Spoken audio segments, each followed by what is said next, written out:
انت دنيتك مختلفه تماما عني يعني. انت بيتقدم لك كل المساعدات بمعلقه من ذهب. كدب هتاكلي بالسبسب واحط وشك في النار. علشان كده صعب قوي قوي انك انت تحس بقيمه الفلوس. عفوا هي تعبت شويه. اهدى.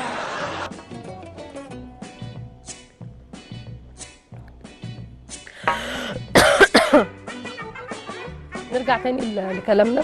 بعد عنك يا اختي لانها اول حلقه ورمت. كنا بنقول ان في انديه بيبقى ماتشاتها قبلنا، بيقعدوا بقى يدعوا ان في 100 مليون بيشجعوهم، ومع ذلك ما تلاقيش في المدرج متواجد غير 200 واحد مثلا، 200 واحد من جمهورهم. تاني حلقه يا اختي بعيد عن السامعين ورمت.